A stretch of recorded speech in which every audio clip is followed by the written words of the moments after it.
ప్రభువైన యేసుక్రీస్తు నామములో కూడి వచ్చిన మీ అందరికీ నా హృదయపూర్వక వందనాలు తెలియజేసుకుంటున్నా.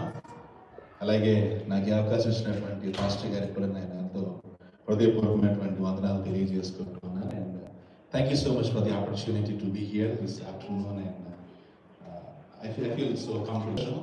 సో ఆయా ప్రాంతాల నుంచి మరి ఇక్కడికి రావడం. Human life is all about growing well. So we should grow well spiritually, physically, economically and socially as well. So దేవుడు కూడా మనం అన్ని విధాలుగా మనం ఎదగాలని దేవుడు కోరుకుంటాడు. మరి మీరు ఆ విధంగా ఆయా ప్రాంతాల నుంచి ఇక్కడికి రావటం, మరి ఇక్కడ వచ్చిన అవకాశాలను బట్టి మీరు ఇక్కడ ఉండటం, దేవుడు మీకు కాపుదల ఇస్తూ భద్రతనిస్తూ నడిపిస్తున్న విధానాన్ని బట్టి దేవుడికి మహిమ కలుగును గాక. ఆమేన్. సో నా గురించి చెప్పడానికి ఆల్రెడీ చెప్పేశాను కాబట్టి సో వాక్యంలోకి వెళ్దాం. సహజంగా మానవులంగా అనేక సందర్భాల్లో అనుకూలమైనటువంటి సంఘటనలు మనం ఎదుర్కొంటాం. Life never goes easy. జీవితం అనేది సాఫీగా సాగేది కాదు. మనం అనుకున్నట్లుగానో, మనం ప్లాన్ చేసుకున్నట్లుగానో, లేకపోతే మనం ఊహించుకున్నట్లుగానో జీవితం ఎప్పుడు వెళ్ళదు. సో అటువంటి సందర్భాల్లో చాలాసార్లు దైవికంగా, ముఖ్యంగా మనం భక్తిలో ఉన్నప్పుడు ప్రార్థన చేస్తాం, వాక్యాన్ని ధ్యానిస్తాం, దేవుడితో సమయాన్ని గడుపుతాం, విశ్వాసంతో సమయాన్ని గడుపుతాము, సంఘానికి వస్తాము, ఆరాధిస్తాము. ఇవన్నీ చేస్తూ ఉన్నప్పుడు మనకి ఏదైనా ఆటంకాలు కలిగినప్పుడు కానీ, ఏవైనా సమస్యలు కలిగినప్పుడు సహజంగా మనుషులుగా మనకు కలిగేటటువంటి సందేహం, doubts. We are made with doubts. తెలుగులో ఒక సామెత ఉంటుంది, దేహం ఉన్నంత వరకు సందేహాలు ఉంటాయి. I don't know how to convert into English as it is. It doesn't come, right? So దేహం ఉన్నంత వరకు సందేహాలు వస్తాయి. సో ఆ సందేహాల నుంచి ప్రశ్నలు గుర్తుకు వస్తాయి. అందులో వచ్చే బాగా సమస్య పెరిగినప్పుడు మనకు కలిగేటువంటి ప్రశ్న ఏంటంటే, అసలు దేవుడికి నేను గుర్తున్నానా లేదా? Does God remember me? అనిపించింది ఎప్పుడన్నా? Okay, there are two personalities in me. Not ఏమన్నా పర్సనల్ డిజార్డర్ కాదు. I'm a teacher, I'm a preacher. So sometimes a teacher overtakes the preacher in me. So you will get more questions. So pray that the teacher will not come out and the preacher remains in me. I want to remain as a preacher. So I ask a lot of questions. Okay? It's recording, right? I'm not saying things. Okay. మనకు వచ్చేటటువంటి ప్రశ్న ఏంటంటే, దేవుడికి నేను గుర్తున్నానా? ఒకవేళ దేవుడు మర్చిపోయాడు. ఎందుకంటే కొన్నిసార్లు కొన్ని విషయాల కోసం మనం ప్రార్థన చేస్తూనే ఉంటాం చాలాసార్లు కదా. కొన్నిసార్లు 1 నెల చేయొచ్చు, కొన్నిసార్లు 6 నెలలు చేయొచ్చు, సంవత్సరం అవ్వచ్చు, 2 సంవత్సరాలు ప్రార్థన చేయొచ్చు, 3 సంవత్సరాలు ప్రార్థన చేయొచ్చు. సో కాలం గడిచే కొద్దీ స్టార్టింగ్లో ఎలా అంటే, ఒక సమస్య వచ్చినప్పుడు మనం ప్రార్థన చేసినప్పుడు ఏమవుతుందంటే, okay, God will do this just because God can give my prayers. So దేవుడు నా ప్రార్థన వింటాడు కాబట్టి నేను చేస్తానని చేస్తాం, ప్రార్థన చేస్తాను. కానీ ఎక్కడో మనకి ఎలా ఉంటుందంటే, ఈ రోజు ప్రార్థన చేయగానే రేపు పొద్దున సమాధానం రావాలనేటువంటి ఎక్కడో ఉంటుంది మనసులో. సో అది కాలం గడిచే కొద్దీ మనలో ఎక్కడో కొంచెం ఏమంటామంటే పేషెన్స్ తగ్గుతూ ఉంటుంది. ఆ ఓపిక నశించేటప్పుడు అందులోంచి ప్రశ్నలు వస్తాయి. ఇప్పుడు మనం టెక్నాలజీలో ఉన్నాం కదా. ఇప్పుడు ఎవరైనా గుడ్ మార్నింగ్ అని మెసేజ్ పెట్టి వాట్సాప్లో పెట్టారనుకోండి, వాళ్ళకి ఏమంటే మనం రిప్లై ఇవ్వాలి. రిప్లై ఇవ్వకపోతే they will have so many imaginations about us and they will reply, do you remember me? Right? కదా, నవ్వారంటే మీరు చేసినట్టు కరెక్ట్ అది. అంతే కదా, do you remember me who I am? Yes, we remember. Right? అంటే మనిషిగా మనలో ఉన్నటువంటి ఆ ఓపిక త్వరగా నశిస్తుంది అన్నమాట. అది దేవుళ్ళలో కూడా మనకి ఆయా సందర్భాలు మనకు కలుగుతూ చాలాసార్లు మనకి ఏమనిపిస్తుంది అంటే, ఆ దేవుడు మనల్ని మర్చిపోయాడు. God might have forgotten me. కానీ ఈరోజు మనం చదివినటువంటి 2 లేఖనాలు మనకి స్పష్టంగా దేవుని యొక్క వాక్యము సెలవిస్తుంది ఏంటంటే, ఆదికాండము 8వ అధ్యాయం 1వ వచనంలో ఏముందంటే, దేవుడు నోవాహును అతనితో కూడా ఓడలోనున్న సమస్త జంతువులను, సమస్త పశువులను జ్ఞాపకము చేసుకున్నాను. అలాగే 1 సమూయేలు గ్రంథం 1వ అధ్యాయం 19వ వచనంలో ఆఖరులో ఏముంటుందంటే, దేవుడు యెహోవా ఆమెను జ్ఞాపకము చేసుకొనెను. ఎవరిని? యెహోవా హన్నాను జ్ఞాపకము చేసుకున్నాను. ఇంగ్లీష్లో అయితే the lord remembered her, the lord remembered Noah and all the animals in the ark. దేవుడు ఎప్పుడైతే వారి ఇరువురిని నోవాహుని హన్నాను జ్ఞాపకం చేసుకున్నప్పుడు వారి జీవితాలు సంపూర్తిగా మార్చివేయబడ్డాయి. వారికి ఉన్నటువంటి పరిస్థితి, వారికి ఉన్నటువంటి స్థితిగతులు యావత్తును ఊహకు అతీతమైనవిగా మార్చబడ్డాయి. They were transform into miraculous things in their lives which they could never imagine. అంటే దేవుడు జ్ఞాపకం చేసుకున్నప్పుడు వారి జీవితాలు ఒక నూతనమైనటువంటి ప్రారంభాలు వచ్చాయి. New beginnings, new miracles and then the new things and a great breakthrough. అంటే దేవుడు మన జీవితాలలో జ్ఞాపకం చేసుకున్నప్పుడు మనము అనుభవించే ఆశీర్వాదాలు అవి మన ఊహకు అతీతమైనవి. అయితే ఈ ఇద్దరి జీవితాలు, నోవాహు జీవితంలోను అలాగే హన్నా యొక్క జీవితంలో దేవుడు జ్ఞాపకం చేసుకోవడం ఎంత సిగ్నిఫికెంట్ అని ఎందుకంటానంటే వారు ఉన్నటువంటి పరిస్థితి అటువంటిది, వారు ఉన్నటువంటి సిచ్యువేషన్ అటువంటిది. ఎందుకంటే యాక్చువల్గా మనం మొదటిగా నోవాహు విషయం దగ్గరికి మనం వస్తే ఇంగ్లీష్ బైబిల్లో ఎలా స్టార్ట్ అవుతుందంటే 8వ అధ్యాయం మొదటి వచనము, but God remembered Noah. But అనే పదంతో మొదలవుతుంది అనమాట. చాలాసార్లు బట్ ఈజ్ అ బిటర్ అంటారు మన ఇంగ్లీష్లో, కానీలో కూని ఉన్నారంటారు తెలుగులో. అందుకని ఎవరైనా సరే నేను వస్తాను కానీ అన్నారంటే వాళ్ళు రారు. ఇంకా నేను చేస్తాను కానీ అన్నారంటే అది అవ్వదు. మనం we should leave them on their own. కానీ ఇక్కడ ఇది బిటర్ కాదు ఇక్కడ. ఎందుకంటే దేవుడు వాళ్ళని జ్ఞాపకం చేస్తుంది. ఎందుకు అంటే మనం ఆదికాండం 8వ అధ్యాయం మనం 6 నుంచి మనం గమనిస్తే దేవుడు సృష్టిని సృజించిన తర్వాత మానవులు ఎవరికి ఇష్టం వచ్చినట్టు వాళ్ళు జీవిస్తూ ఉంటే గాడ్ డిడ్ంట్ లైక్ ఇట్, దేవుడికి నచ్చలేదు. అయితే నోవాహు ఉన్నాడు, ఆయన నీతిమంతుడైనటువంటి నోవాహు, దేవుని మాటకి విధేయత చూపిస్తున్నటువంటి నోవాహు దేవుడు ఉన్నాడు. సో దేవుడు ఏంటంటే I have to do something. He wanted to punish the whole humanity, the whole creation కదా. అయితే నోవాహు ఉన్నాడు, నోవాహుని నీతిమంతుని ఎందుకు నాశనం చేయాలని దేవుడు నోవాహు దగ్గరికి వచ్చి, ఇదిగో నేను సమస్తమైనటువంటి ఈ భూమి మీద ప్రళయం తీసుకురాబోతున్నాను, అయితే నిన్ను మాత్రం నేను కాపాడుతానని దేవుడు నోవాహుకి ఏం చెప్పారంటే నువ్వు ఒక వాడని కట్టుకో అని దానికి కావాల్సిన మెజర్మెంట్స్ అన్ని ఇచ్చి వాడిని ఎలా చేయాలి, ఎలా కట్టుకోవాలి అన్ని దేవుడు తనకి బోధించాడు అనమాట. నోవాహు ఎంత విధేయుడంటే దేవుడు ఏది చెప్తే అది చేస్తాడు. దేవుడు ఏమని చెప్పాడంటే మహాప్రళయం రాబోతుందని చెప్పాడు దేవుడు నోవాహు. చెప్పినప్పుడు నోవాహు ఎక్కడ ప్రశ్నించలేదు దేవుడిని తిరిగి, ఎప్పుడు వస్తుంది, ఎలా వస్తుంది, ఎక్కడ ప్రారంభం అవుతుంది, ఎలా ప్రారంభం ఏం అనలేదు దేవుడు నోవాహు ఏం అనలేదు. హి స్టార్టెడ్ బిల్డింగ్ ద ఆర్క్. మనం చరిత్ర చదువుతా ఉంటే నోవాహు తన యొక్క ఓడని కడుతూ ఉంటే చుట్టూ ఉన్న వాళ్ళందరూ వచ్చి నోవాహుని హేళన చేసేవాళ్ళు. ఎందుకు నువ్వు ఓడ కడుతున్నావు అంటే ఎందుకంటే మహాప్రళయం రాబోతుంది దానికోసం నేను కంటున్నాను అంటే ప్రజలు నవ్వేవాళ్ళు, హేళన చేసేవాళ్ళు. ఎందుకంటే వర్షాలే లేవు, ఆ సూచనలు లేవు, నువ్వు పెద్ద పిచ్చాడున్నావు అని చెప్పి నోవాహుని హేళన చేసేవాడు. పైగా ఇప్పుడు ఓడ కట్టడం అనేది అది ఒక రాత్రిలో అయ్యేది కాదు, ఇట్ టేక్స్ టైం. అయితే ఆ సమయం అందుకంటే తన చుట్టూ ఉన్నటువంటి వాళ్ళు నోవాకి డౌట్స్ రేస్ చేయొచ్చు, నిజంగా వస్తుందా రాదా అని ఉండొచ్చు.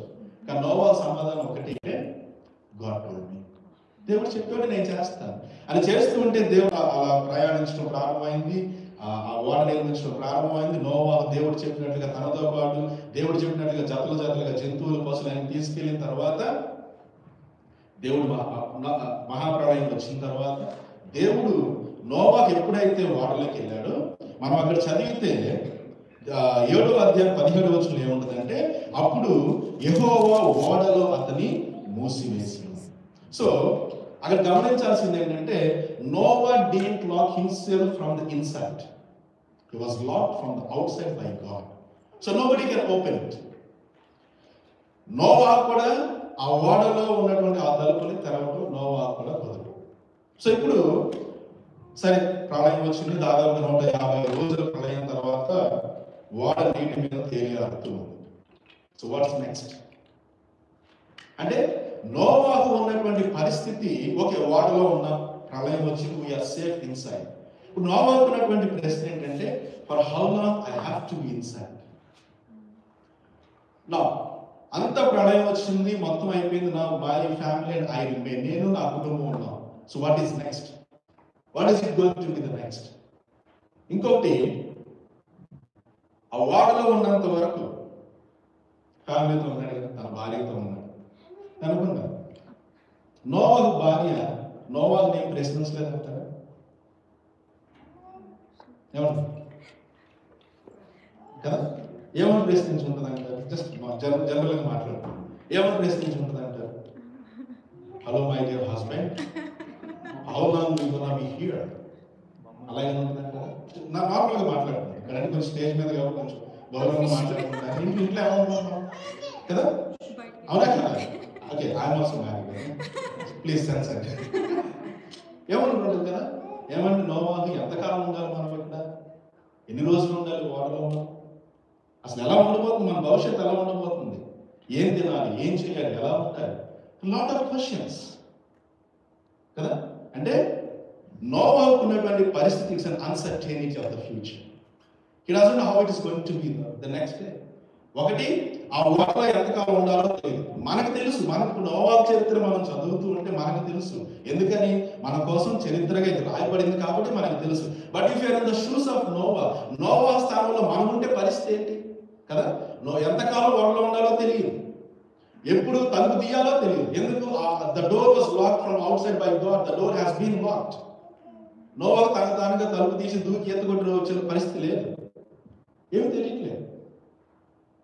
So there was a situation of uncertainty, అనిశ్చితి అనేటువంటి పరిస్థితి, lot of questions. So that was the situation of Noah యొక్క పరిస్థితి ఏంటంటే there was an uncertainty of the future. అట్లాంటి ఉన్నప్పుడు కొంతమంది ఉన్నారు స్టూడెంట్స్ని కలిసి, Indian students, there was lot of questions, there was lot of uncertainty. ఇప్పుడు ప్రపంచం ఎప్పుడు అన్సర్టెనిటీ, ఎంత టెక్నాలజీ పెరిగినా, ఎంత డెవలప్మెంట్ జరిగినా, there is always uncertainty of life, even for us. So the Noah was in the situation of uncertainty with a lot of unanswered questions. He can't answer even his own wife's questions. తన భార్య కూడా సమాధానం చెప్పలేనటువంటి పరిస్థితిలో Noah ఉన్నాడు. అది Noah పరిస్థితి, గుర్తుపెట్టుకోండి. Okay, ఆమె టీచర్. రెండు, తర్వాత హన్నా దగ్గరికి వస్తే ఆవిడ పరిస్థితి మరీ దారుణంగా. హన్నాకు ఉన్నటువంటి పరిస్థితి ఏంటంటే ఇట్ వాజ్ అ బ్యారన్నెస్, పిల్లలు లేనటువంటి పరిస్థితి. ఎందుకు అది అంత డిఫికల్ట్ సిచ్యువేషన్ నేను అన్నానంటే, పాత నిబంధన కాలంలో ఒక వ్యక్తి యొక్క ఏమంటాము హెరిటేజ్, ఆస్తిపాస్తులు ఎలా లెక్క పెట్టేవాళ్ళు అంటే, మీకు ఎంతమంది పిల్లలు ఉంటే మీరు అంత ధనవంతుల కింద లెక్క. అర్థమవుతుందా భాష? Your inheritance is counted depending on how many children you have. నీకు ఎంతమంది పిల్లలు ఉంటే నువ్వు అంత ధనవంతుల కుటుంబం. అందుకని యోగు గురించి చాలా గొప్ప ధనవంతులు ఎందుకంటారంటే, తనకు ఆస్తిపాస్తులు ఉన్నాయి, కానీ వాటన్నిటికంటే తనకున్న కుమారులు కుమార్తెలు బట్టి అంత ధనవంతుడిగా తీర్చుకుంటాడు. ఇప్పుడు అటువంటి పరిస్థితులు, అటువంటి సమాజంలో ఉన్నటువంటి హన్నాకి ఉన్నటువంటి పరిస్థితి ఏంటంటే it was a barrenness situation. లేని, ల్యాక్, కొరత, అవసరత. అది ఎటువంటి అవసరత అంటే తనకు గౌరవాన్ని తీసుకురావాల్సినటువంటి ఆవశ్యకత కలిగినటువంటి పరిస్థితి. She needed to be honored by the society and by the family. తన చుట్టూ, తన కుటుంబం ద్వారా, అలాగే తన చుట్టూ ఉన్నటువంటి ఆ సమాజంలో తన గౌరవాన్ని తీసుకురావాల్సిన అవసరత అన్నాకు ఉంది. ఈ రోజులో ఎవరైనా పిల్లలు లేకపోతే ఏముంది, నీకు నేను నాకు కొంచెం చెప్పుకుంటారు, కానీ ఆ రోజులో పరిస్థితి లేదు. ఈరోజు మరి మన దగ్గర చదివింది డింక్ కల్చర్ అంట, విన్నారంటే డింక్ కల్చర్ అంట. డ్యూయల్ ఇన్కమ్, నో కిడ్స్, నాకు నువ్వు నీకు నేను, తెలుసా? This a culture coming up. It's coming up. Okay, I'm young so I know coming. అదే నాకు నువ్వు చాలు, నీకు నేను చాలు. కానీ ఆ రోజుల్లో ఆ పరిస్థితి లేదు. You need to have the children, to have to be considered as a wealthy family. అయితే సో ఎప్పుడైతే పిల్లలు లేరో, ఇంకోటి ఏంటంటే ఎల్కానా ఇంకో భార్య. సో ఆవిడ ఏం చేస్తుందంటే, మనకి మొదటి సమయంలో మొదటి ఆలోచన చూస్తే ఈవిడ ఇంకా రెచ్చగొట్టేది. ఎందుకు? ఆవిడ పిల్లలు ఉన్నారు, ఈవిడికి పిల్లలు లేదు. కో సిస్టర్స్ కదా ఇద్దరు, పెనిన్నా అన్న కో సిస్టర్స్ కదా. ఆవిడ చేసేది ప్రతిసారి విసిగిస్తూ ఉండేది, పక్కన పొడుస్తూ ఉండేదాన్ని. నీకు పిల్లలు లేరు, నీకు పిల్లలు లేరు, నువ్వు బ్యాను, నువ్వు బొడ్రాలి అని ఇటువంటి పదాలన్నీ వాడుతుంది. ఒకటి పిల్లలు లేదు, రెండవది తన తన తన కో-సిస్టర్ తనను అవమానించడం అసలు దాంట్లో అయిపోయింది. All this led her to go through an emotional agony, emotional pain. Now there is a difference between the physical pain and the emotional pain. Physical pain can be seen, can be observed, and can be dealt easily, but not the emotional pain. అదవుతుందని అవకాశం అంటే హన్నాకు ఉన్నటువంటి పరిస్థితి అది భౌతికపరమైనటువంటి బాధ కాదు, మానసికమైన సంఘర్షణ. It's a miserable situation. Nobody can understand what she is going through. Emotional pain అంటే తనకున్నటువంటి ఆ బాధాకరమైన పరిస్థితి ఎంతలా ఉందండి అంటే తను ఏడుస్తూ ఏడుస్తూ ఏడుస్తూ ఏడుస్తూనే ఉండేది. కళ్ళం నీళ్లు కారి కారి కారి ఆ నీళ్లు కూడా ఆవిరైపోయి కన్నీళ్ళు రావడం మారిపోయినటువంటి అటువంటి యాక్టివ్ సిచ్యువేషన్ ఉంది. Emotional pain is the most dangerous pain in somebody's life. ఎందుకు చాలా మంది సూసైడ్ చేసుకుంటారు తెలుసా? They don't know how to handle their emotional pain. అటువంటి పరిస్థితి. సో హన్నాకి అటువంటి పరిస్థితిలో తను ఉంది. తను మిజరబుల్, ఆ బాధాకర పరిస్థితి. ఒకవైపు తన కో-సిస్టర్ తనని ఎంతసేపు విసిగించి కోపం తెప్పించేది తనకి. దానికి ఒక కనబడడంలో ఒక మాట, నువ్వు ఇంతే, నీ బతికింతే, నీ పిల్లలు నువ్వు అంతే, వల్ల కాదు నువ్వు అని అననటువంటిది లేదు. సో దానితో పాటు ఏమైందంటే తనకి ఇంకోటి మనకి 7వ వచనంలో చూస్తే అక్కడ ఏముంటుందంటే హన్నా యెహోవా మందిరమునకు పోవునప్పుడల్లా ఆమెకు కోపం పుట్టించింది. అంటే ఆవిడ ఎంత అంటే దేవుడి దగ్గరికి వెళ్తున్నప్పుడు కూడా ఆవిడ కోపంగా ఉండేది.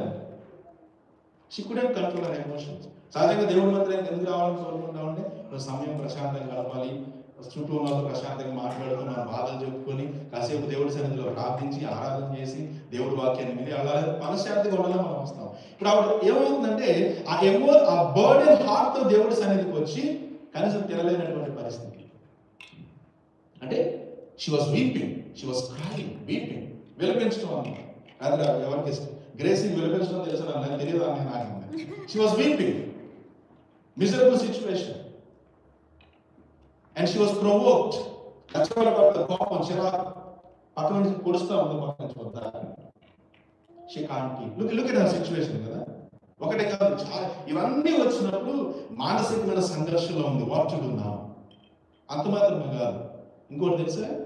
5వ వచనం, మొదటి అధ్యాయం 5వ వచనంలో చూస్తే తన భర్త హన్నా తనకు ప్రియముగా ఉన్నందున ఆమెకు 2 పాలు ఇచ్చుచూ వచ్చాడు. కానీ భర్త తన కో-సిస్టర్ తనని విసిగించిన, తక్కువ చేసి మాట్లాడినా తన భర్త తనని చాలా ప్రేమగా చూసుకున్నాడు హన్నా. అన్నింటిలో 2 అంటే పెరిగిన పంపిస్తే హన్నాకి 2 ఇచ్చేవారు. ఎందుకంటే తన పరిస్థితి తన భర్త అర్థం చేసుకున్నాడు. కానీ హన్నా తనకున్నటువంటి పరిస్థితి వల్ల తన భర్త చూపిస్తున్నటువంటి ప్రేమను కూడా తను గుర్తించలేకపోయిన పరిస్థితిలో తను ఏడుస్తూ ఉంది. ఇప్పుడు మనం బాగా బాధలో ఉన్నప్పుడు మన జీవిత భాగస్వామి వచ్చి మనతో మాట్లాడేది మనకి చాలా రిలాక్స్గా ఉంటుంది, ఒక ధైర్యాన్ని ఇస్తుంది. కానీ హన్నా అది కూడా పొందుకోలేకపోతుంది. ఏమంటే మనము మనకున్నటువంటి సమస్య గురించి మనం ఎక్కువగా ఆలోచించామనుకోండి, మనలో ఉన్నటువంటి మంచిని కూడా మనం గుర్తించలేము, మన కుటుంబంలో ఉన్నటువంటి మంచిని కూడా మనం గుర్తించలేము. We cannot enjoy the good things in life as long as we focus on the bad things in our lives. ఇప్పుడు హన్నాకి మంచి విషయాలు ఏమంటారా? తనను మంచిగా ప్రేమించే భర్త ఉన్నాడు. ఇక అంతకుమించి ఏం కావాలి తనకు? వాస్తవంగా చెప్పాలి కదా. ఎస్, తన కో-సిస్టర్ తనను అవమానిస్తుంది, కానీ తన భర్త తను ప్రేమిస్తాడు. But she couldn't enjoy that love. మన భర్తలో కూడా సమస్యలు వస్తాయి. సమస్యలు వచ్చినప్పుడు మనం కనుక ఆ సమస్య గురించి మనం ఆలోచిస్తూ ఉంటే we will not remember what God has done in our lives in the past. మనకి వర్తమానంలో మనకున్నటువంటి సమస్యల గురించి మనం ఎక్కువ ఆలోచిస్తూ ఉంటే దేవుడు మన జీవితాల్లో చేసినటువంటి అద్భుతాలు, ఆశీర్వాదాలు మనం మర్చిపోయే అవకాశాలు చాలా ఉంటాయి. We will forget everything and we remember only the pain that, and that could lead us to the emotional agony. అదే జరిగింది ఇప్పుడు అన్నారు. ఎస్, పిల్లలు లేరు, ఓకే, we can try. పిల్లలు లేరు, తన భర్త తనను ప్రేమిస్తున్నాడు, కుటుంబం తనకు అంటే హన్నాకి కావాల్సినటువంటి ఆ మోరల్ సపోర్ట్ తన భర్త తనకి ఇస్తూనే ఉన్నాడు. But she can't enjoy, she can't recognise that. But because she was filled with all the negativity of life, she was filled with agony, she was filled with emotional pain. She couldn't enjoy the love that husband has given to her. And finally, it led her to the bitterness. The most important situation of the Hannah was the bitterness in her life. కోపం, చిరాకు, ఎవరి మీద తెలియదు, ఎందుకో తెలియదు కదా. కొన్నిసార్లు అనిపిస్తుంది కదా, లేకపోతే కొన్నిసార్లు చిరాకుగా ఉంటుంది. గుడ్ మార్నింగ్ కూడా చెప్పదు కదా కదా. చిరాకు, కోపం, ఎందుకో తెలియదు, ఏమవుతుందో తెలియదు. అదే పరిస్థితి రాను.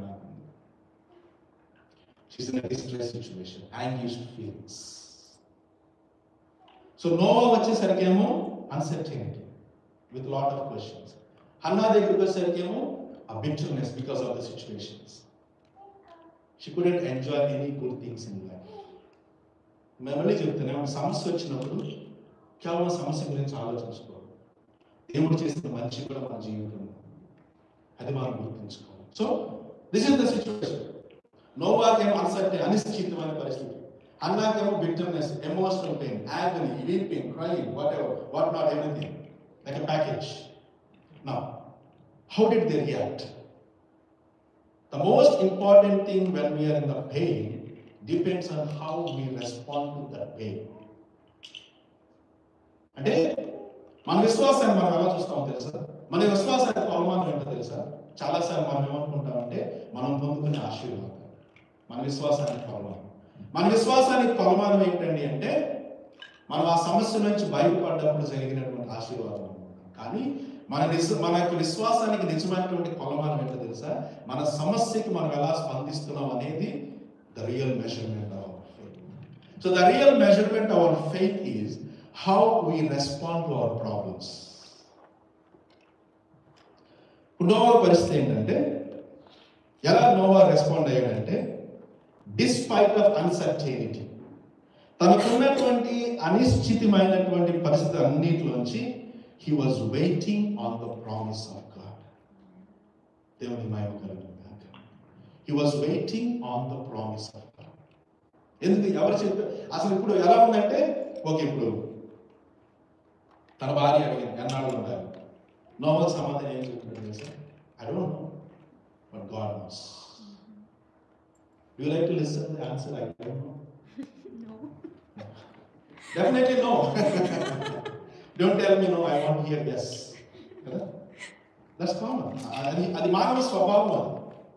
సో అటువంటి పరిస్థితిలో నోవాహు చేసిన పని ఒకే ఒకటి ఏంటంటే, దేవుడు నాకు చెప్పాడు. మీరు గమనించిన, మీరు అంతా మనం నోవాహు గురించి మొత్తం చదివితే నోవాహు దేవుణ్ణి ఒక్క ప్రశ్న కూడా అడగలేదు.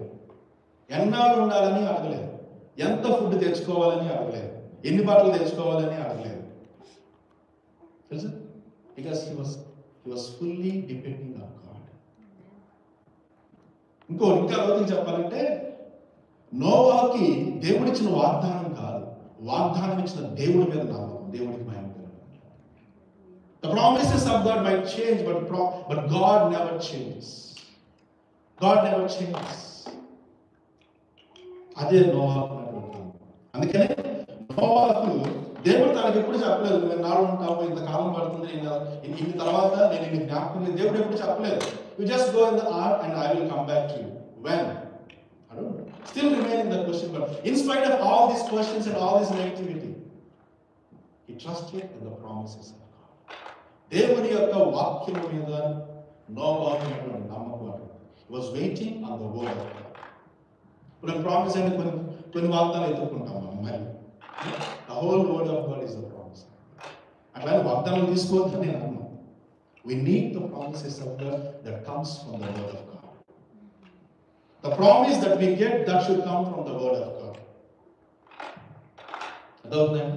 సో ఇప్పుడు నోవాహు ఉన్నటువంటి పరిస్థితి ఏంటంటే, he was waiting on the promise of God. ఏంటి ఆ వాగ్దానం అంటే, నువ్వు నీ కుటుంబము ఓడలో సేఫ్గా ఉంటారు. When everything is fine, then I will let you come out. Until then you be inside. Until. The answer is until then. Until when? Again I know. That's the answer. అదే చెప్పుకుంటాడు నోవా తన భార్య కూడా. Noah భార్య తన పరిస్థితి ఏంటి? తన భర్త చెప్పింది వినాలి, ఎందుకంటే దేవుడు చెప్పాడు కాబట్టి. So don't ask too many questions. It's good to ask the questions. Yeah, that's true. Okay? Alright. So he didn't question God and he did not rush to go to the land. He was waiting and waiting and waiting. I know. So Noah ఏం చేశాడంటే, in spite of his uncertainty, he was waiting on the promises of God. Without any questions and without any doubt and without any negativity. Then how about Hannah? Despite her agony, miserable situations. So ఆవిడ ఏం చేస్తుందని చెప్పాం? Hannah ఏం చేస్తుంది? She was weeping, crying. కదిలిస్తే కన్నీళ్ళు వచ్చేస్తాయి. మా భాషలో చెప్పాలంటే కదిలిస్తే కన్నీళ్ళు వచ్చే పరిస్థితి. నాకు బాగా గుర్తు. అమ్మ చనిపోయింది 2014. People are coming and asking me, how are you? ఏం చెప్పాలంటే నోట్లెస్ మాట రాదు. How are you అంటే ఆ టైంలో మనమే సమాధానం చెప్తాం. కన్నీళ్ళు తప్ప ఏం కదిలిస్తే కన్నీళ్ళు వచ్చేస్తాయి. ఇప్పుడు అన్నాకున్నటువంటి పరిస్థితి అదే. అయితే తనకున్నటువంటి ఆ బిట్టర్నెస్, ఆ తనకున్నటువంటి ఆ యాగనీ, వాటన్నిటిలోంచి తన దేవుడి మనకి వెళ్తుందని చెప్తున్నాను కదా. అంటే in spite of her pain, the first thing that she chose was she chose to go to God. దేవుడికి మహిమ కలుగును గాక. దేవుడి దగ్గరికి వెళ్ళాలి అని తను నిర్ణయించుకుంది. అయితే దేవుడి దగ్గరికి వెళ్ళినటువంటి తను ఏం చేసింది అంటే, తను ఏడుస్తుంది కదా, she was weeping. Okay, she was weeping. But what she did was she was weeping before the Lord. అంటే మనకి 10వ వచనంలో, మొదటి అధ్యాయం 10వ వచనం ఏమంటే, బహు దుఃఖాక్రాంతురాలై వచ్చి యెహోవా సన్నిధిని ప్రార్థన చేయుచు బహుగా ఏడ్చుచు. So she was crying. Okay, she was weeping. It also matters. Where do you weep? Where do you cry? That matters a lot. మనం ఎక్కడ విలపిస్తున్నాము, ఎవరి ముందు మనం కన్నీళ్లు కారుస్తున్నాము అనేది చాలా ప్రాముఖ్యం. తను ప్రతి ఇంటికి వెళ్ళి నేను ఏడుస్తున్నాను చూడు, నా ఎక్కడే చెప్పలేదు. మనుషుల ముందు కన్నీళ్లు కాచట్లేదు. నాకు తెలియదు. Never show your tears to the human beings. మనుషులకి ఎప్పుడు మన కన్నీళ్లు మనం చూపించుకోరు. Because they take it for granted to take over. ఎందుకంటే మనల్ని చులకన చేయడానికి వాళ్ళు దాన్ని ఒక ఆసరాగా వాడుకుంటారు. భక్తులు కూడా అలాగే ఉన్నారు. But what she decided was she wanted to weep before the Lord. The best thing that we can do in our pain, in our agony, go to the Lord and pour out your heart before God. అంటే agony weeping అంటే ఏం లేదండి, మన హృదయంలో భారాన్ని అంతా బయట పెట్టు. అయితే ఆ భారాన్ని తీసుకెళ్లి మనుషుల ముందు పెడితే వాళ్ళు ఆ భారాన్ని ఇంకెక్కువ చేసి మళ్ళీ మనకే ఇస్తారు. Return gift. సో అందుకని మనం ఆ భారాన్ని మనం ఏం చేయాలండి అంటే, we should pour out before the Lord. She was sitting and she was weeping and weeping and weeping and she was weeping before God. బహు దుఃఖాక్రాంతురాలు. She was weeping and then she was praying in the presence of God. అని 15 రోజులు ఏముంటుందంటే, నా ఆత్మను యెహోవా సన్నిధిని కుమ్మరించుకుంటున్నాను. She was pouring her spirit and soul before God. That's what she can do. తనకున్నటువంటి ఆ పరిస్థితుల్లో తను చేయగలిగిన ఒకే ఒక్క పని ఏంటండి అంటే, తన సమస్య యావత్తును తీసుకెళ్లి దేవుడి ముందు పెట్టడం, దేవుడికి మహిమ కలగడం. The best decision that we can take when the pain is pouring all our pain before God, not before the human beings.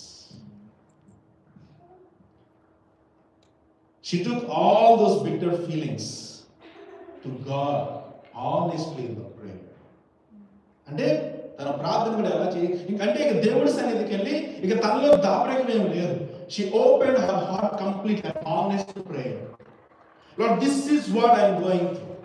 నాకు చిరాగ్గా ఉంది, కోపంగా ఉంది, బాధగా ఉంది, కన్నీళ్ళు వస్తున్నాయి, నాకు తినాలనిపించలేదు, కోపం వస్తుంది, నా కోసిస్తున్నాను, చాలా ఇబ్బంది పెడుతుంది, నా భర్త నన్ను ప్రేమిస్తున్నా సరే ఆ ప్రేమను నేను గుర్తించలేకపోతున్నాను, నా వల్ల కావడం లేదు. I cannot wait. That's the honest prayer. So she chose to weep and pray honestly. Because God knows our emotions. Right? God knows our emotions. తనకున్న నమ్మకం, ఎస్ నేను మనుషులు ఎందుకంటే చూస్తుంది కదా, పెళ్ళి ఏం చేసింది, సహజంగా కోసిస్టం బాధలో ఉన్నప్పుడు కొంచెం ఆదరించడం, ఎంకరేజ్ చేయడం ఉండాలి కదా. ఇప్పుడు సాటి విశ్వాసి బాధలో ఉన్నాడు అంటారు, మనం వెళ్ళి నువ్వు ఎప్పుడు ఏదో చేస్తుంటావు అందుకే నీకు ఇది వచ్చింది అన్నా ఉంటుంది బాధ. అది వాళ్ళ బాధ ఎట్లా ఉంటుందంటే పుండు మీద వాళ్ళకి కొంచెం కారం జరిగినట్టు ఉంటుంది పరిస్థితి కదా.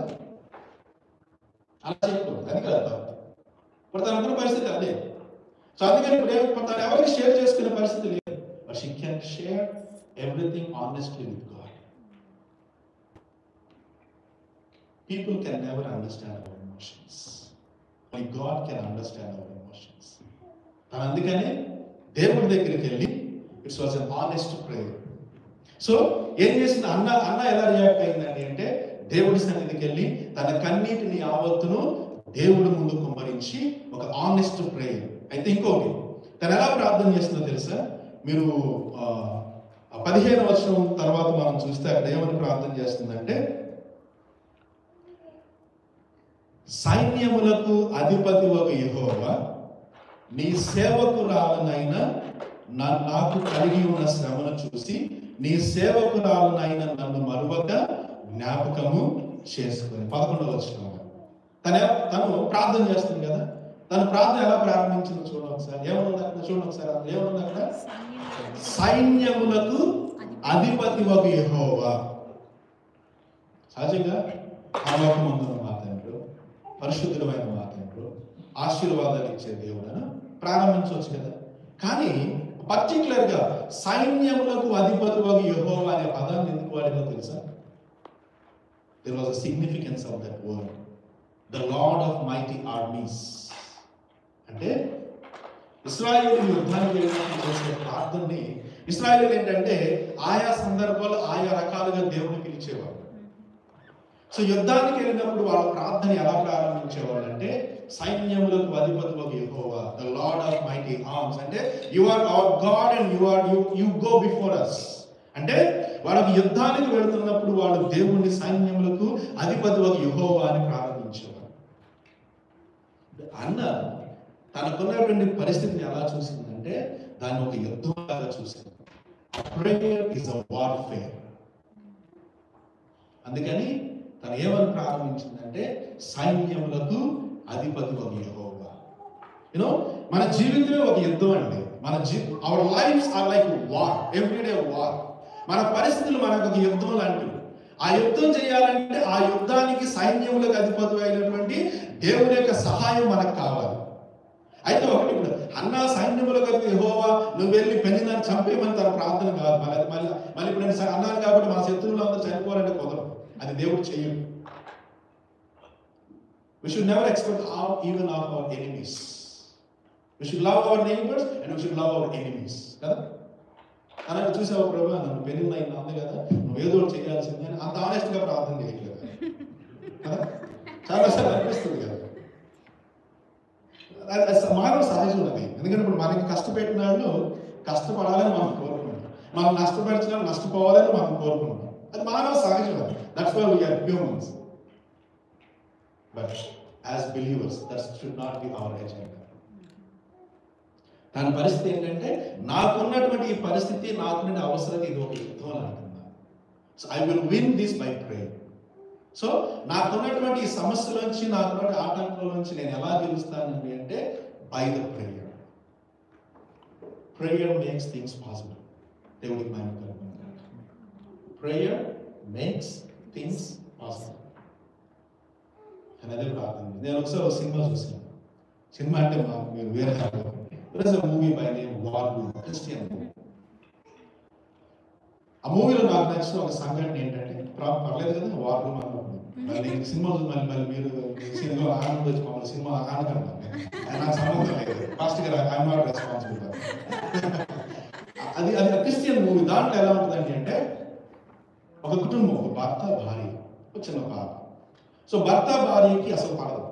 There lot of misunderstandings. అంటే భర్తకి ఏదో ఎఫ్ఐఆర్ ఉందని భార్య, అలాగే భార్య తనతో సెట్ ఉండలేదని భర్త, మిస్అండర్స్టాండింగ్స్. వీళ్ళిద్దరు చూసి చిన్న పాప 7-8 ఉన్న పాప, తను డిప్రెషన్. అయితే అందులో అప్పుడు ఆ భార్య ఒక పెద్ద ఆవిడ కలుస్తుంది, అంటే ప్రార్థన యుద్ధంలో ఒక పెద్ద ఆవిడ కలిసినప్పుడు ఆవిడ చెప్తుంది, ఏం చెప్తుంది అంటే, you make a list of prayer list. నీకేమేం కావాలి, what are your problems, take a list and you wrote down all the list and you pray over it of the list. Every day you pray over it. ఆ ప్రార్థన అంశాలను బట్టి రోజు నువ్వు ప్రార్థించు అని చెప్పినప్పుడు గదిలో ఉన్నటువంటి ఆ పాప కూడా వింటుంది ఆ మాట. విని తను కూడా రాసుకుంటుంది. తను రాసుకునే మొట్టమొదటి మాట ఏంటంటే, I want my parents to love each other అని రాసుకొని పాప రోజు అదే ప్రార్థన చేస్తుంది. భార్య కూడా I want understand my husband అని రాసి ప్రార్థన చేస్తూ ఉంటే ఆ సమస్య రావట్లేదు. ఒకరోజు పెద్ద ఆవిడ వాళ్ళ ఇంటికి ఇన్వైట్ చేస్తుంది భార్య. వెళ్ళినప్పుడు ఆవిడ చెప్తుంది, you need to go in to every house of your prayer and you pray in every room of your house. Go into every room and cancel all the evil things in your house. అని ఏం చేస్తుందంటే, తన మొదటి గుమ్మం దగ్గర నుంచి ప్రారంభిస్తుంది. తను ప్రతి రూమ్కి వెళ్ళి, I declare the victory in the name of Jesus. I cast out all the demon influence in my hall, in my bedroom, in my kitchen, in my hall, in my kids playing area, in my backyard, in my garden, everything. There is no place for the evil things in our home. She prays powerful prayer. I declare the victory over my house in the name of Jesus. And ప్రార్థన చేసిన తర్వాత తన కుటుంబంలో సమస్య. It's a movie, but we can learn a story from there. చిన్న పాప తన గదిలో పెట్టుకొని ప్రార్థన చేస్తుంది. She sees one day her parents were holding hands each other and going to the church and praying in the church. And she thinks, this prayer is answered. The prayer is a war. And we win the war by the Lord of the mighty armies. మన ఈరోజు మనం నేర్చుకోవాల్సింది ఏంటండి అంటే, మనకున్నటువంటి సమస్యలు మనం ఒక బ్యాటిల్గా చూసుకొని, ఒక యుద్ధంగా చూసుకొని, ఆ యుద్ధాన్ని మనం ప్రార్థనతో గెలవాలి. That's what I want. తన ప్రార్థన అందుకని, సైన్యములకు అధిపతివగు Jehovah, you fight for me, you fight with me. ఇంకోటి ఇంట్రెస్టింగ్ థింగ్ ఏంటంటే, she was in continuous prayers. ఎంత ప్రార్థన చేస్తా ఉంది కదా, సరే పొద్దునే దేవుడి మందిరానికి వెళ్ళేటప్పుడు పెళ్ళిన రెచ్చగొట్టి పంపించేది కదా, ప్రార్థన చేసేది.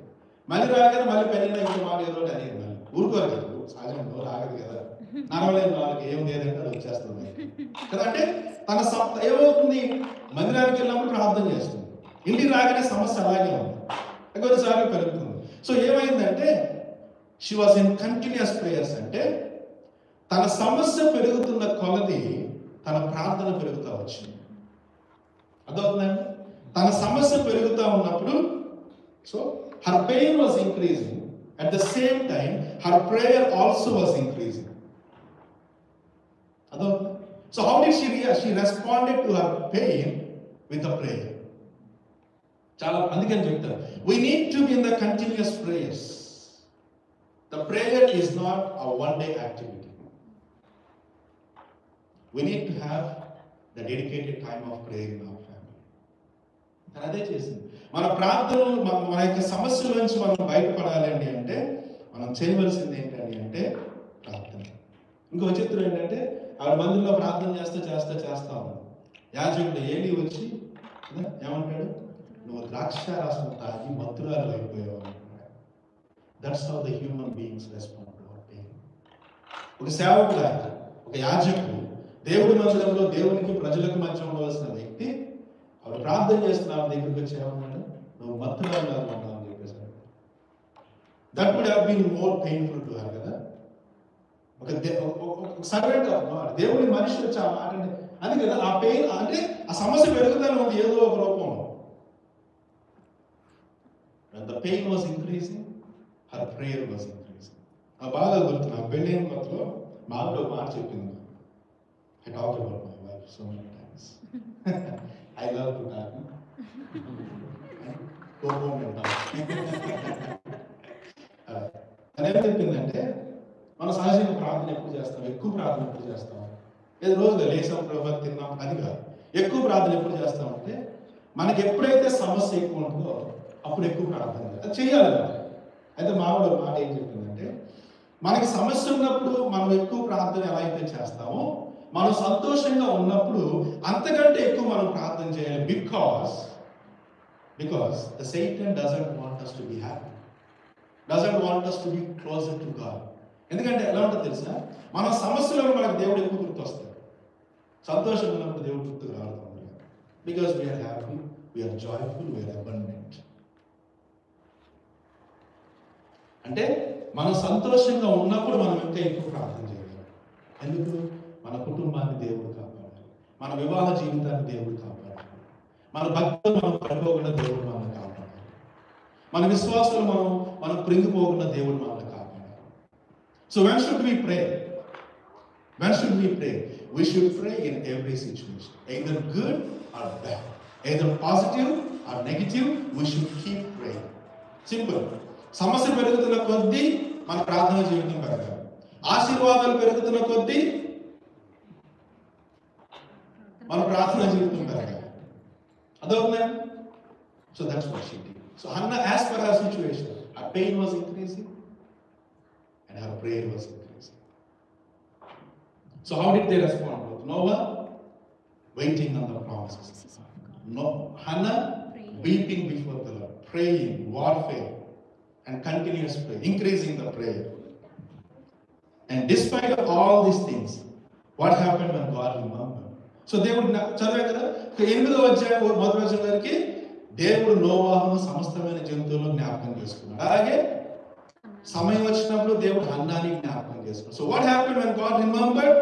When God remembered, the door was open to Noah to the new safe world. దేవుడికి మహిమ కలుగుతుంది. It was a complete different world when God took him out of it. దేవుడు చేసే ఆశీర్వాదాలు ఎప్పుడు మనకి నూతనమైనటువంటి ప్రారంభాలు ఇస్తాయి. God always brings us to the new beginnings of life.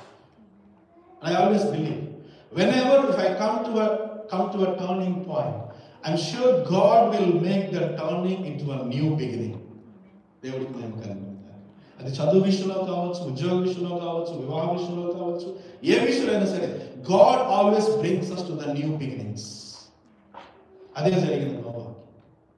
He was brought up and from there again God started blessing the humanity.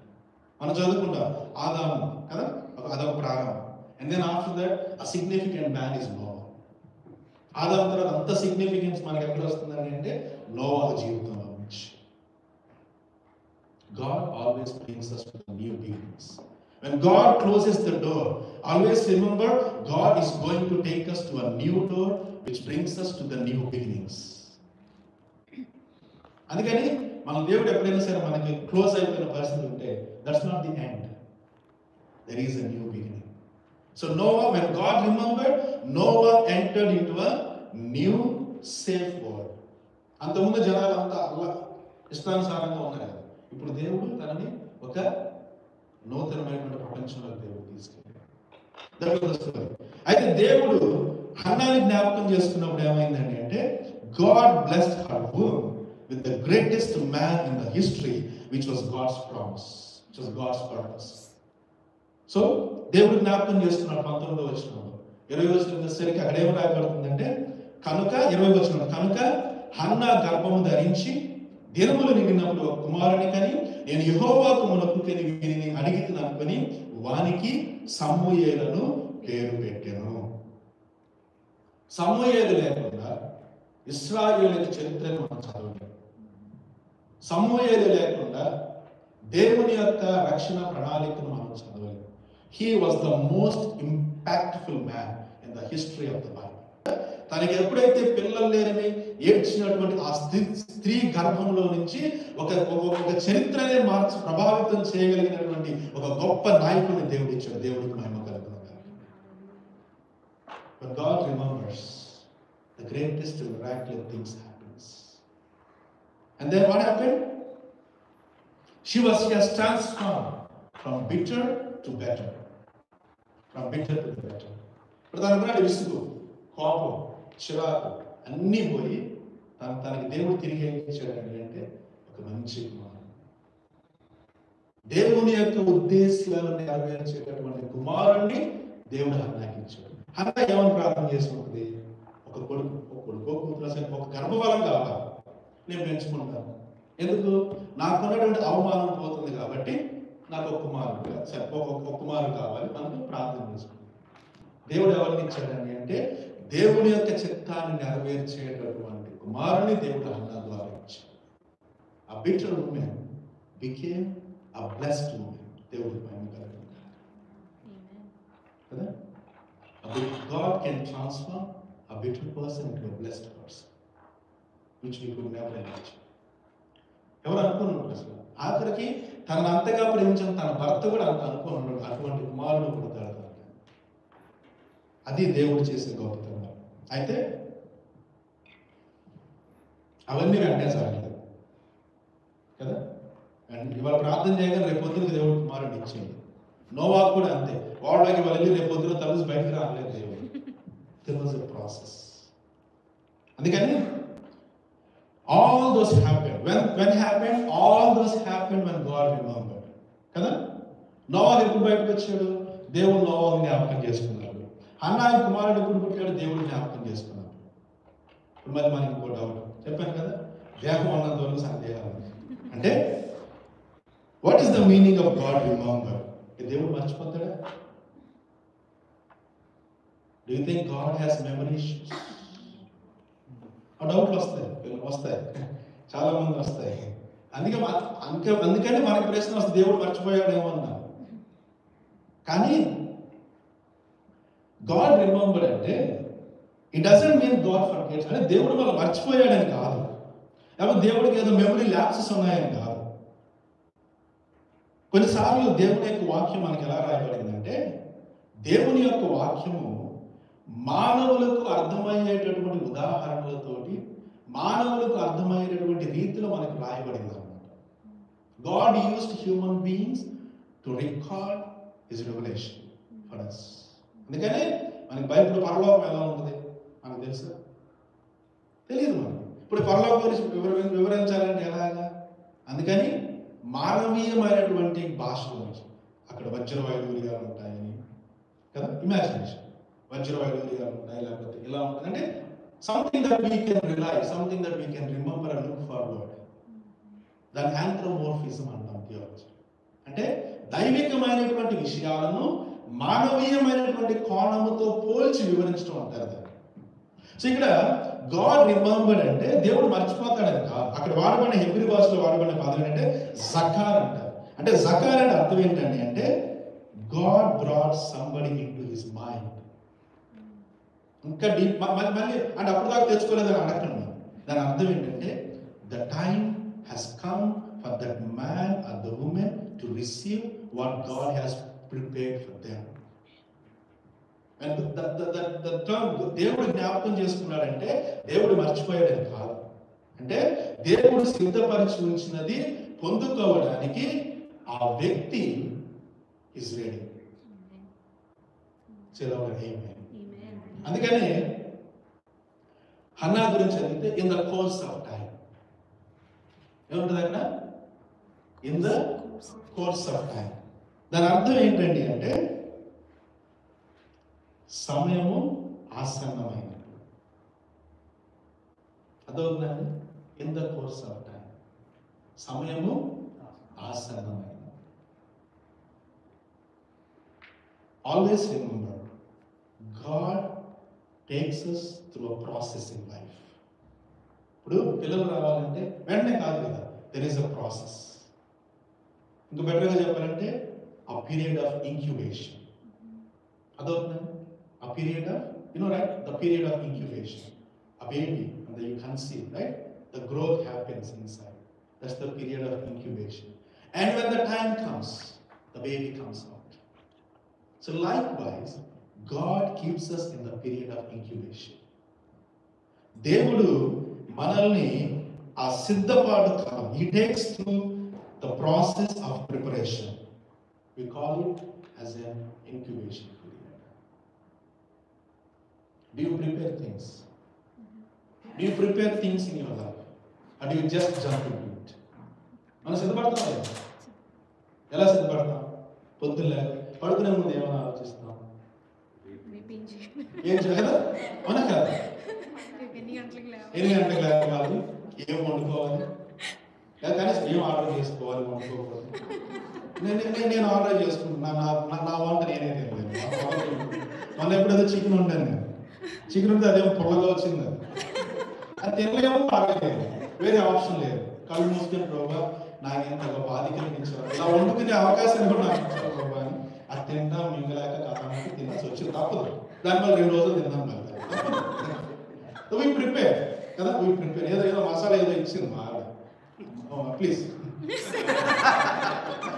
అదే readymade mix అంటే సరే కలిపాం, అదేమో సరే కలవలేదు, కలవదు, మనకి రాదు అది. ఎందుకంటే మా అమ్మ ఎప్పుడు నన్ను కిచెన్లోకి వెళ్ళలేదు, కిచెన్ కిచెన్లోకి వెళ్తే మన చేతులు ఎక్కడ కాలిపోతే అమ్మకి ప్రార్థన. మనం వంటలు చదివితే ఎక్కడ మన చేతులు మసే, ఎవరి మసే ఉంటాయి మన చేతులు, నెక్స్ట్ మట్టిలోనే కదా తిరిగేది. అయినా సరే తల్లి ప్రేమ అలాంటిది, ఆ టైంకి పెట్టామో లేదో పిలుస్తాము అంతే. ఇప్పుడు టైం వచ్చింది, ఎందుకు చెప్తున్నాను, ప్రిపేర్ కదా, వీ ప్రిపేర్ కదా, మనం సిద్ధపడతాం కదా. ఇప్పుడు మనకి ఈ టెంపరీ, ఈ దైనికంగా 24 గంటలు ఉండే ప్రతిరోజు మారిపోయే జీవితానికే మనం ప్రిపేర్ అయితే, how much God has to prepare us. అర్థమవుతుందండి? So God prepares us, God takes us to the process, a process of incubation. అందుకని కాలము సమీపించింది, సమయము ఆసనం. సో దేవుడు మర్చిపోలేదు, God is He trains us, He prepares us, He furnishes us. ఉదాహరణకి దేవుడు మనల్ని ఎప్పుడు కూడా, అందుకని మనకి రోమపత్రిక 5:3-4 ఉంటుంది. అంతేకాదు శ్రమ ఓర్పు పరీక్షను, పరీక్ష నిరీక్షణను కలుగజేయదని ఎరిగి శ్రమల యందును అతిశయపడదుము. God takes the process అని. తర్వాత మన కీర్తనలో ఏముందంటే, కన్నీళ్లు విడుచుచు విత్తువారు సంతోషగానముతో పంట కోసెదరు, పిడికెడు విత్తనములు చేత పట్టుకుని ఏడ్చుచూ పోవాడు సంతోషగానము చేయించు పనులు మోసుకొని వచ్చు. So God prepares us, and when we go through that process, the character comes out. The character comes out. పరీక్ష ఓర్పును, అంతే కదా, శ్రమ ఓర్పు పరీక్ష నిరీక్షణ.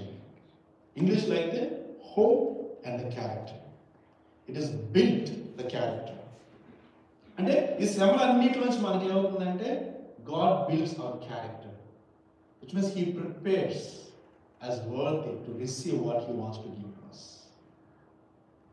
So it depends on how we respond in the preparation.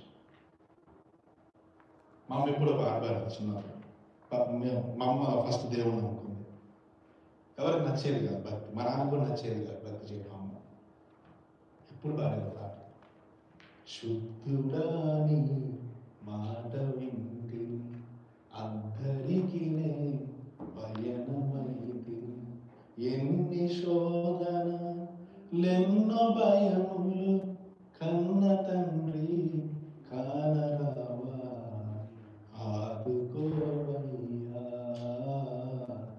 నాదు యేసయ్యా. వాడు ఇప్పుడు పడేదాము, అలలపైనే నడచిన నాదు యేసయ్యా. God is with. దేవుడు ఎప్పుడు మనం నడిపిస్తాడు, దేవుడు ఎప్పుడు నడిపిస్తాడు. అందుకని మనకి 1 కొరింథీయుల్లో ఉంటుంది కదా, 1 కొరింథీ పత్రిక 2:9 ఉంటుంది, ఇందును గురించి దేవుడు తనను ప్రేమించు వారి కొరకు ఏమి సిద్ధపరచునో అవి కంటికి కనబడలేదు, చెవికి వినబడలేదు, మనుష్య హృదయమునకు గోచరం కాలేదు అని రాయబడింది. No man can ever listen and no man can understand what God has prepared for His people whom He loves. అటువంటి గొప్ప కార్యాలు దేవుడు మనకు వస్తుంది. When God remembers, miracle happens. When God remembers, breakthroughs happens. When God remembers, the new beginnings comes. Let's stop weeping, and we weep before God. దేవుడు మన జీవితాలు ఎప్పుడు కూడా అద్భుతమైన ఆశ్చర్యకరమైన కార్యములను జరిగించినటువంటి దేవుడు మనం కలిగి. Just remember, God never forgets us. Let's say this way, the Lord remembers me. దేవుడు నన్ను జ్ఞాపకము చేసుకున్నాడు. What ever the situation, I don't know. మరి ఎటువంటి పరిస్థితులు మీరు ఎదుర్కొన్నా సరే గమనించండి, దేవుడు మనల్ని ఎప్పుడు మర్చిపోయాడు. 2014 అమ్మ చనిపోయింది, 2013 అమ్మ చనిపోయింది, 2014 నాన్న చనిపోయాడు. అప్పుడు నేను ఎంటీహెచ్కి వెళ్ళాలి. టైం వెళ్ళాలా వద్దా? It was so depress situation. కానీ ఈరోజు వెనక్కి చూసుకుని 10 సంవత్సరాల్లో దేవుడు ఎక్కడి నుంచి ఎక్కడ తీసుకొచ్చాడు. Once I was a homeless man, maybe family లేదు. Today God restored me with a beautiful family. Right? And then now I am doing the PhD. And everything is said, no, still there is uncertainty. I don't know what is next. Next year, I don't know. But what I know the God who called me. I know God is faithful. Okay? దేవుడు మనల్ని ఎప్పుడు మర్చిపోయినటువంటి దేవుడు మనము కలిగి. Let's remember, let's have faith and pray about everything. In all the situation. దేవుడు మిమ్మల్ని, మీ కుటుంబాన్ని దేవుడు బాగా ఆశీర్వదించిన గాక. ఆమేన్. చిన్న ప్రార్థన చేసుకుందాం. పరిశుద్ధమైన మా తండ్రి, ప్రేమ కలిగిన మా ప్రభువా, మీకు వందనాలు తెలియజేస్తూ ఉన్నాం.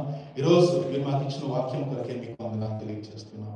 మీరన్నడూ మమ్మల్ని మర్చిపోదని దేవుడిని మీరు వాగ్దానం చేశారు తండ్రి. నువ్వెప్పుడు మమ్మల్ని జ్ఞాపకం చేసుకునే దేవుడు, మా జీవితాల్లో మేము ఊహించు వాటి కంటే, అడుగు వాటి కంటే అత్యధికంగా మీరు మాకు దయచేసే దేవుడు అని మీరు మాకు దయచేసినందుకే మీకు వందనాలు తెలియజేస్తున్నాం. ఈరోజు కూడా వచ్చిన మమ్మల్ని అందరినీ మీరు జ్ఞాపకం చేసుకున్నాం. నిరంతరం మీ అందరి విశ్వాసం నుంచి, మీ అందరి నిరీక్షణ కలిగి, ఏ పరిస్థితి వచ్చినప్పటికీ ఆ పరిస్థితుల నుంచి నాయన మీ మీద ఆధారపడుతూ, మీ మీద నాయన మీ వైపు చూస్తూ ముందుకు సాగిపోయే జీవితాలు మాకు అందరికీ దయచేయమని, కుడి వచ్చిన బిడ్డలందరినీ మీరు జ్ఞాపకం చేసుకోండి. వారిని, వారి కుటుంబాన్ని మీరు ఆశీర్వదించి, ఏ సమస్యలో ఉన్నా, ఏ అవసరతలో ఉన్నప్పటికీ వారిని మీరు జ్ఞాపకం చేసుకోమని, మీ చిత్తానుసారంగా వారిని దీవించి ఆశీర్వదించమని వేడుకుంటున్నాం. మీ సేవకుల్ని, వారి కుటుంబాన్ని మీరు ఆశీర్వదించమని, కావాల్సిన ఆరోగ్యమును, బలమును, శక్తిని దయచేసిన మరింతగా ఈ సమాజాన్ని, సేవను మరింతగా మీరు ఆశీర్వదించి అనేక మందికి దీవెనకరంగా మీరు నడిపించమని ఈ ప్రార్థన యేసుక్రీస్తు నామమున అడిగి వేడుకుంటూ ఉన్నాం తండ్రి. ఆమేన్.